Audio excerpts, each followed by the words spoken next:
Kupo Moogles, it's the Schwantz27 here, and this is the final kart class heat portion of the Kefka Grand Prix Deluxe event, with participation in the elimination portion of the event on the line. The last track was the Phantom Forest Railway, with a huge nerf to Magic, the ability to sequence break with YNPC set to remove, no free characters and espers, along with random drops and steals. Checking out how the individual kart classes fared, the Chocobo class had Control Celeste and Lore Mog, although without any decent starting ones to go with the ever-popular X-Magic Cyan combination. Our free checks gave us an Economizer from the South Figaro Prisoner spot. Lone Wolf had the dream build of a Valiant Knife and Offering choice. We didn't have much after looting except for Dragoon Boots and a shop for Mog, and if you could muster up 24,000, Super Balls in an item shop. Doma Siege had Sketch Tools Gao, and thankfully the boss's only Ultras too. Slot Realm was found wandering the belt, which finally gave us some potent offense besides that Valiant Knife. The Serpent Trench had some pretty tough encounters with Behemoths and Tyrannosaurs, but getting through this gauntlet gave some serious XP, and the Raiden Esper at the end with a Strength +2 bonus stapled to it. Esper Mountain had Capture Lock chasing us around to replace Gao. Heading straight to South Figaro Cave had Phantom for defeating Ghost Train, how appropriate, and the Norse Weapon Shop also provided an Offering or Aegis Shield choice. Heading through Cyan's Dream gave us 3 more Espers, but since we had no top spells, they weren't all that helpful to our builds, so the next stop was Mount Zozo in order to get 2 high-tier items, with a Ragnarok to go along with the Pearl Lance from the White Dragon, and a Genji Glove at the end. Owzer's Mansion had another Esper Starlet with Mute. With the options being Moogle Defense, Phoenix Cave, Opera House, and the Magitech Factory, Christopher Warkin chose the 3-part check at 6 characters, 6 Espers, and it paid off, grabbing Alexander, Shote, and Morph Sabin at the end, putting them only 2 Espers away from Kefka Unlock, and more importantly, access to the Phantom Train for Kefka Tower Skip. First, though, Imperial Camp's reward was Siren, and then heading to the Phantom Train gave us Bahamut for our unlock. However, we still needed one more boss kill for Skip, and since Barren Falls was right next door, that was our last stop before Kefka's Tower, nabbing Torado as a bonus. The tower itself had a Vanilla Doom, which was annoying for a Ragnarok user, especially during the second phase, but the rest of the bosses weren't an issue with Ultra Swan, Cranes, and number 24. With Break, Raiden, and Mute, the first 2 tiers were not an issue. However, Calmless Protection was a problem if they hit your Valiant Knife Offering user, which was by far and away the best damage build we could muster. A jump build with no horn, a Ragnarok or Atma weapon was the only other potent offense that we could muster up, so the time of 128.59 by Outlaw Star in first, followed by our featured runner, Christopher Warkin, shaving 8.5 minutes off of his time to go from 4th to 2nd with 137.31 after a usage of Quick, beat out Hefe in 3rd with 138.24, and Magre in 4th with 138.59, all within 90 seconds of one another. The Blackjack Kart class hit the jackpot with Swordtech Cyan to go along with Jump Realm and Health Terra, and that meant going to the Imperial Base and Sealed Gate Cave for a Dragon Horn that we looted to use with our Natural Jumper, and a Valiant Knife at the end. Using YNPC Remove to sequence break into the Norse Weapon Shop, we could get both the Atma Weapon and Valiant Knife since we had access to Terra's Whelp check. To Zenthief was Ragnarok the Esper for 20,000 in the World of Ruin. Heading first to Owzer's Mansion gave us yet another Atma weapon, as well as Calmless Protection with Fenrir after a Rexol fight. The Welk Spot fight gave us Throw X Magic Gao, which was nice finding dried meat in the item shop on the way out in World of Balanced Narsh. This set up for an Esper at Velt, another at the Serpent Trench, and an Uncur Shield from the fights in that check.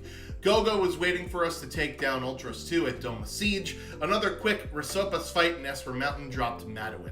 Our main character, Sabin, was waiting in Gogo's Zone Eater, which allowed us to get to the Phantom Train for Skip and Starlet. A Moogle was waiting at the bottom of Barren Falls, so all we needed was 4 more Espers, and sequence breaking into the Magitech Factory was the spot for 2 more Espers, including Siren for Kefka. Being able to yeet the boss of Zozo Tower out of the way was an option, even though it was Funbaba and he is a thick boy. But Papa Shango wanted the levels from this fight and was rewarded with Phoenix. The last Esper was behind Doom at Tritok Cliff, and with only 10 boss kills, it was time for a full Party 3 adventure through the middle section of the tower, where Ghost Train Atma and Chatternook validated the strategy with tough fights. Then, skipping back to the switches for the last two, number 24 again, and Tritok at the Goddess spot, which gave tons of other runners issues in this seed if you didn't have the proper build on that side. Tons of build options, though, were available between the Sword Tech Unlock, Throw Gao, Go-Go to use one of those two, Atma Weapon for Terra, Valiant Knife for Cyan with offerings in World of Ruin Albrook if you went shopping there, a Lure Strago with Arrow that could be had from Cyan's Dream, and even a potential Imp Halberd jumper, although we didn't get to see it here. Papa Shango at least thought about it, but decided he wanted a support magic caster, and given his first place time of 1:23:32, that was a pretty valid strategy. However, Stupid Sexy Flanders used Quick to leap over Boo the runner's time, finishing 1:31:54 with Boo in third at 1:32:33.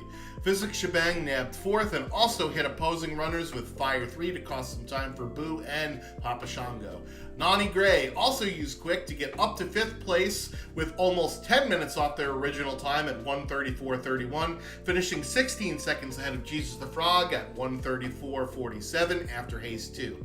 Turdsman was knocked from 4th to 7th, and the real chattiest used Quick to grab the final point spot for this kart class, saving more than 12 minutes from their score.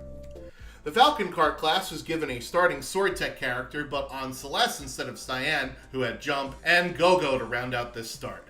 This meant going straight down to the South Figaro prisoner spot for an economizer, and if you went to the World of Balance, there were offerings in the Relic shop, and in the World of Ruin, there were Ragnaroks in the weapon shop. The Narsh weapon shop, however, had a choice of Illumina or Cat Hood, but the World of Balance Narsh item shop had some Super Balls for sale. World of Balance to Zen Thief had a 19,000 Phantom Esper reward, as well as Flame Shields and Cat Hoods in the armor shop. So we were going to do some more looting in order to buy all of the goodies we've seen thus far. If you saved up enough for Super Balls, this meant taking a quick boss at Doma Siege, where Control Realm was the reward if your balls bounced the right way with Vargas in the Ipoos fight. Esper Mountain's reward was Capture Sabin, unlocking the Kefka Tower skip possibility, but Chatternook was the gatekeeper here, so Super Ball plus Go-Go's Mimic put in work. Going to Imperial Camp was next on the list to uncurse the shield and pick up Crusader. A Ragnarok Esper was the Barren Falls reward, and heading to the Phantom Train in close proximity gave Blitz Setzer, which was huge early in the seed, where you could unlock Bum Rush whenever for 2 different characters, because also remember, we have Go-Go. Before visiting Duncan, we picked up a Snow Muffler and Colingen and headed to Doma Dream afterwards to upgrade Celeste, but we also found a Magitech Runic Gao along with 2 shiny stones. With 7 characters in hand, Drinksglue decided to narrow his focus to the 5 Espers he was missing for Kefka Unlock, which meant Search the Skies, then Magitech Factory for 3 more Espers, including Fenrir, and the Minecart Ride Poppers dropping Valiant Knives to go along with that Magitech upgrade for Gao, in case there wasn't enough offensive firepower in this seed.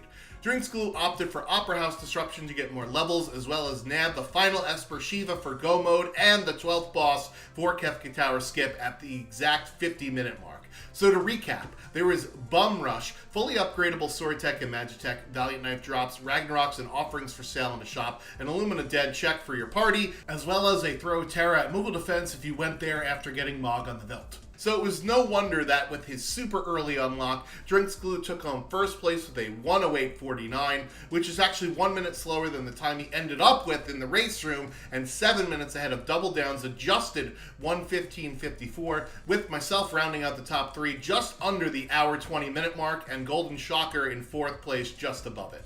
The list of spells on this one is quite long, as a few runners use Vanish and Reflect, which caused the 2 quarter casts from Knuckly Kong and Shadow going back towards them in one case, that was from me, and getting ignored in the other 2 cases, Golden Shocker and Falcon Hit, but hitting 4 other runners for 2-minute time losses for the top 2 runners, and 1-minute time losses for Honeydew in 6th and Ensign Wesley in 7th, who himself cast Fire 3 to target those ahead of him.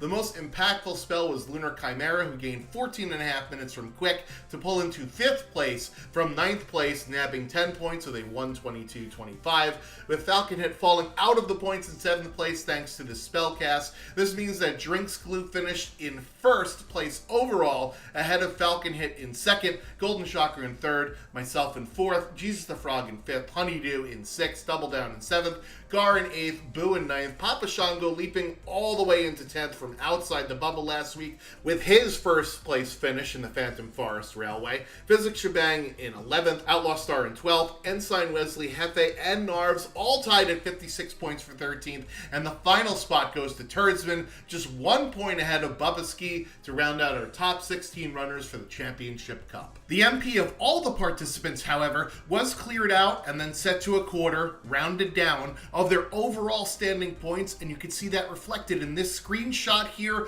for usage during the final 2 weeks of the event. The Havoc Ring flag set, which will be the options for these final 2 weeks, has been revealed, and they are a doozy. Kefka Unlock is 7 characters, 10 Espers, with a Kefka Tower skip of 14 bosses, as well as the Narsh battle. General Leo takes Sabin's place with Shock, and you'll get one other party member to help on the start, but beware of the auto-condemned and permadeath with only 6 Phoenix Downs for the entire run. You'll get 62,000 GP to start, 1 for each HP that Final Kefka has, and Kefka will cast Fallen One on your party 5 times throughout the run, so be sure to have those tents and sleeping bags before going into your next check, or play around with story heals and buckets. Ability scaling is random instead of elemental, so you get some wacky spells coming at you instead of the normal fare that you're used to, along with the statues being shuffled in Kefka's Tower, not mixed in with the other bosses, so be ready for a gauntlet inside of the final dungeon.